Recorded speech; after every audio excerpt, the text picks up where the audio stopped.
and over the last few weeks I have received a number of messages, emails, comments and questions asking me to talk more about the PhD program in IIT Bombay, the Humanities Department here, and the whole scope of studying humanities in the Indian education system. And I might not have all the answers to all of your questions, but let's see, I'll try to tackle them one by one, and I will try to solve your problems, but I might end up increasing your problems in the process, so fingers crossed. At the start, let me just talk you through how I managed to enter an IIT, get admitted to the Department of Humanities and Social Sciences, and become a PhD candidate here with a humanities degree, with a BA and an MA in English literature, right? So I'll very briefly walk you through my journey. What I did was I first completed my Bachelor of Arts from St. Xavier's College, Kolkata, as some of you will know, in English literature. And then I moved on to Jadavpur University, where I completed my Master of Arts degree. And after which I took the very dreaded NET exam, right? The UGC NET exam, which I qualified in my first semester of my master's program.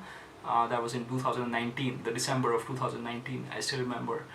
And I also qualified the exam with the prestigious JRF fellowship, which is the Junior Research Fellowship, and that is a grant that the UGC University Grants Commission of India provides to every student who qualifies the exam. It was a tough exam, it wasn't easy. In the process मेरा गांड फट गया, लेकिन it was worth it, I think. Or do I? No.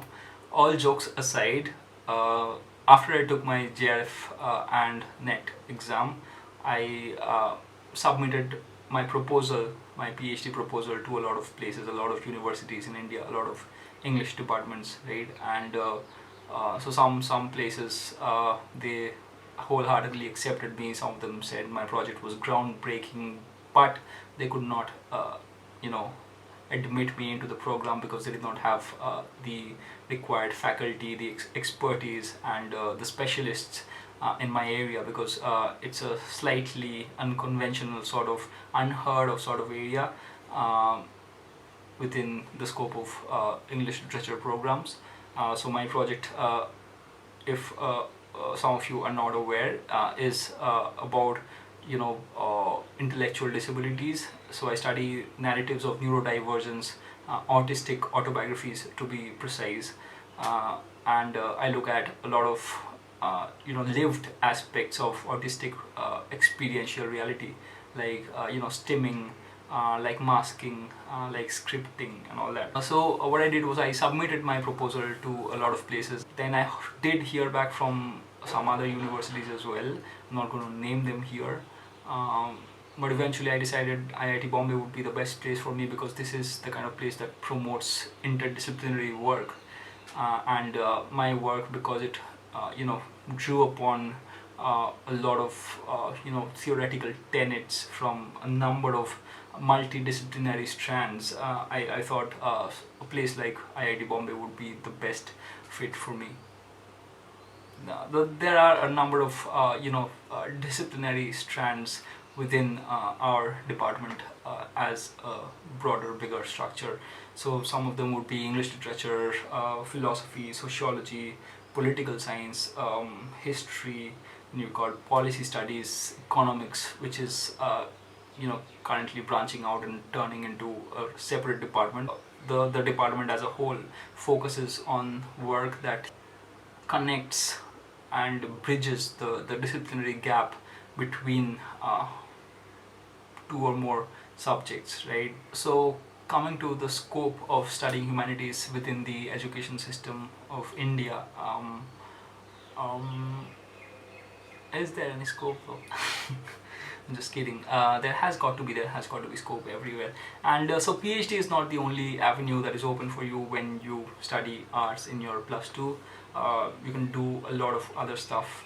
You can be a content writer, although that window is closing rapidly, and in fact that window is being shut down rapidly by AI.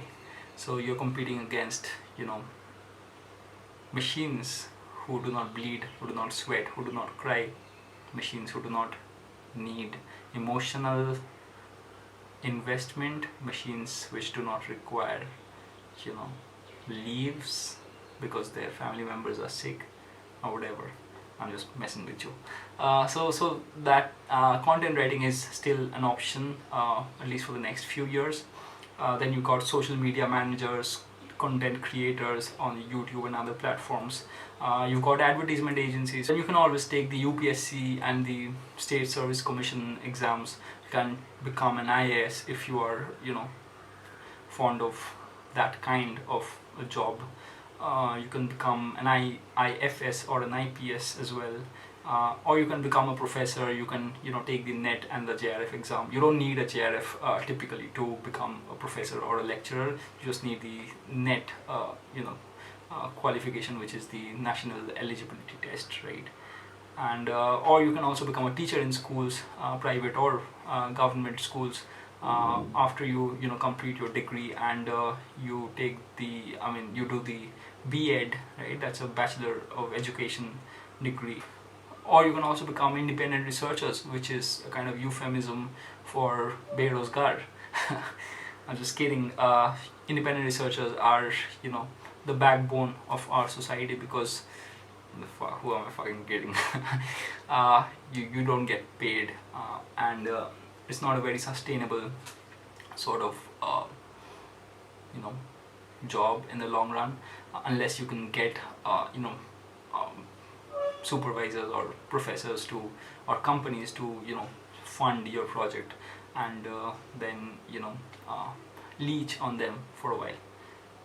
I'm just fucking with you here. I'm going to conclude this video by saying something that will make me sound like a hypocrite, which I am, at least in parts. So trust me when I say that an IIT is not the end of the world. Whether or not you make it into an IIT does not determine anything.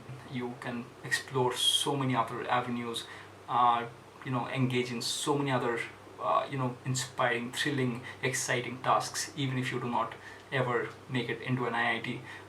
There are amazing institutions, both in India and abroad, where you can engage in research, critical thinking, just thinking, daydreaming, making movies, singing, writing scripts, and doing loads of thrilling, intellectually stimulating tasks. Every program is highly competitive in a situation like in our country, where the population is just shooting, skyrocketing every day, right? And so even if you do not make it into a place, after giving your best shot, just trust the process, have faith in the process, and know that someday things are going to turn up in your favor, right? And don't take it personally. Don't take failure as something that has happened to you because it was meant to happen to you. Learn from it, learn from your mistakes, and give it a better shot the next time. Put in everything you have, every ounce of your energy, every last bit of your strength and hope and faith and dedication and consistency and discipline, right? Because that is what makes or breaks our future. And finally, I will come to the detailed admission process, the fee structure, the holidays, the mess food, and the other facilities available within the campus, if a lot of you are interested. And if you are, do hit me up, do send me a message or an email, or please write it down in the comments below, and I will get in touch with you via the next video. Till then, sayonara, goodbye, have a great time, and please do make sure to subscribe to my channel, do share it with your friends. I'm just a budding YouTuber, and I am really liking this, and I'm really liking getting to speak to so many of you, to solve so many of your problems, to answer so many of your queries, and to see that there is a spark within the community of independent thinkers and critical thinkers and questioners and believers, and students who seek exposure, students who seek growth as learners in today's world, because that is what is truly rare in our society today. So keep thinking, keep questioning, keep commenting, keep believing, keep the faith, and trust the process, and hopefully everything will work out in your favor in the end. Take care, bye bye, I'll see you soon.